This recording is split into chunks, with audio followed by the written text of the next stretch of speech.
বন্ধুরা, পবিত্র কোরআনের অনেক আয়াতের মধ্য থেকে একটা মহা গুরুত্বপূর্ণ আয়াত আমি আজকে আলোচনা করব।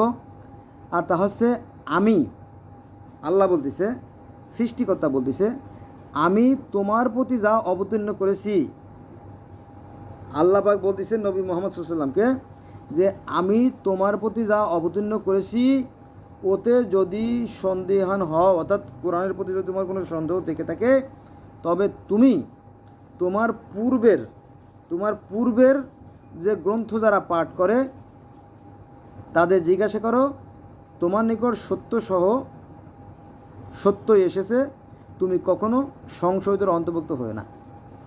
অর্থাৎ এটা আছে সূরা ইউনূসের 94 নম্বর আয়াতে। যদি কোরআন শরীফ সম্বন্ধে যদি আপনার কোনো সন্দেহ থেকে থাকে তাহলে কোথায় যেতে বলছে?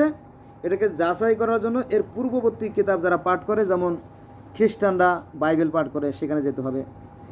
তারপরে ইহুদিরা তাওরাত পাঠ করে, সেখানে যেতে হবে। মিশরীয়রা, ব্যাবিলনীয়রা আপনার যে গিলগামেশের মহাকাব্য অনুসরণ করে, সেখানে যেতে হবে। আপনার যদি কোরআন সম্বন্ধে সন্দেহ থাকে তাহলে আপনার মিশরীয় পুরাণ যেটা আছে, মিশরীয়দের ফারো রাজারা যে বিষয় নিয়ে আলোচনা করতো, সেখানে যেতে হবে। কোরআন সম্পর্কে যদি আপনার সন্দেহ থাকে, এটা যাচাই করার জন্য যেতে হবে আপনার গ্রিক ধর্মে, যেতে হবে রোমান ধর্মে, যেতে হবে পার্সি ধর্মে, যেতে হবে আফ্রিকান ডগন ধর্মে, রাষ্ট্র ফারাজিয়ান ধর্মে, ফান ধর্মে, অ্যাস্টেক ধর্মে, মায়ান ধর্মে, ইনকা ধর্মে। যদি কোরআন সম্বন্ধে আপনার সন্দেহ থেকে থাকে তাহলে আপনার যান না, চীন দেশে যান, যার পরে চৈনিক যে ধর্মগুলো আছে সেখানেও যাবেন, দেখবেন যে একই কথা বলে। এমনকি বিজ্ঞানীদের কাছে গেলে আপনার একই কথা বলবে যে এই যে বিশ্ব ব্রহ্মাণ্ড সুশৃঙ্খল ও সুনিয়ন্ত্রণে পরিচালিত হচ্ছে, নিঃসন্দেহের পিছনে একটা শক্তি আছে। সেই শক্তিকে পৃথিবীর বিভিন্ন মানুষ বিভিন্ন নামে ডাকে। এখন অনেক কথা বন্ধুরা, কয়টা কথা বলবো বলেন? পৃথিবীর সবাই একজন সৃষ্টিকর্তাকে মানে। হ্যাঁ, এই যে বিশ্বাস, এই বিশ্বাস থেকে মূলত ধর্মের জন্ম। এভাবে মনে করেন যে ইহুদিরা জিহোবা বলে, খ্রিস্টানরা গড বলে, মুসলমানরা আল্লাহ বলে, হিন্দুরা ভগবান বলে বা ঈশ্বর বলে, বৌদ্ধরা উৎপত্তি দেবতা বলে বা মহাব্রহ্মা বলে, জৈন ধর্মের যারা অনুসারী তারা বলে একটা কেন্দ্রীয় শক্তি আছে। তারপরে শিখ ধর্মের অনুসারীরা বলে যে ঈশ্বর সর্বত্র বিরাজমান। জর্দান ধর্মে বলা হয় আহুরা মাজদা। কনফুসিয় ধর্ম বলা হয় সৃষ্টিকর্তার নাম আছে টিয়ান। তাও ধর্মের অনুসারীরা বলে যে তিনি হচ্ছে স্বর্গ এবং মর্তের রক্ষক, সৃষ্টিকর্তা। তারপরে সিন্তু ধর্মে বলা হয় যে তিনি হচ্ছে কামি বা সিন, কামিও বলা হয়, সিনও বলা হয়। তারপরে বাহাই ধর্মে বলা হয় বাহা আল্লাহ। ইয়াজিদ ধর্মে বলা হয় যে মালাক তাউফ, অর্থাৎ মৌর ফেরেস্তা।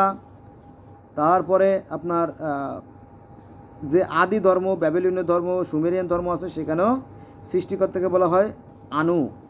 যেমন ইউফ্রেটিস বা টাইগ্রিস নদীর পাশে যারা অবস্থান করে তারা। ব্যাবিলনীয় ধর্মে বলা হয় মাদ্রুক। তারপরে অ্যাসিরিয়ান ধর্মে বলা হয় আশুর। তারপরে আপনার ইব্রাহিমের যে উর নামক শহরে আর একটা ধর্ম আছে, সেটা হচ্ছে কেনানাইট ধর্ম, সেখানে বলা হয় বাল দেবতা, অর্থাৎ সেই সৃষ্টিকর্তাকে বাল দেবতা হিসেবে তারা মানে। তারপরে মিশরে প্রাচীন ধর্মে বলা হয় দেবতা ওসিরিস, অদৃশ্য কিন্তু সৃষ্টিকর্তা। তারপরে গ্রিক ধর্ম এবং রোমান ধর্ম বলা হয় সেই কাওয়াস, অদৃশ্য সৃষ্টিকর্তা। তারপরে সামানিজম নামে একটা আছে, এটা হচ্ছে আপনার সাইবেরিয়া অঞ্চলে তারা বলে যে ঊর্ধ্ব জগতের সত্তা। সেই ঊর্ধ্ব জগতের সত্তা, যে ঊর্ধ্ব জগতে একজন আছেন, তিনি ঊর্ধ্ব জগতে বসে বসে এই বিশ্ব ব্রহ্মাণ্ড পরিচালনা, আমাদের ইসলাম ধর্মের মতোই। যেমন আমরা বলি সৃষ্টিকর্তা সেই সপ্তম আকাশে সিংহাসনে বসে আছেন, তিনি সমস্ত পৃথিবী দেখেন এবং তিনি পরিচালনা করেন। একই কথা, একই অর্থ বহন করে। তারপরে কেল্টিক একটা ধর্ম আছে, সেই কেল্টিক ধর্মের তারাও সেই সৃষ্টিকর্তাকে বলে টিনোমস, অদৃশ্য সৃষ্টিকর্তা। তারপরে মিত্রা এই ধর্মে তারা বলে সৃষ্টির জনক, মানে গোটা বিশ্বব্রহ্মাণ্ড যিনি প্রতিষ্ঠা করেছেন তিনি হচ্ছে সৃষ্টির জনক। তারপরে মধ্য ও দক্ষিণ আমেরিকার আদি ধর্মের সময় বলা হয় আইক, মানে সেই অদৃশ্য যে সৃষ্টিকর্তা তাকে বলা হয় আইক। তারপরে মায়ান ধর্ম, তারা তাদের সৃষ্টিকর্তাকে বলে কি জানেন? বলে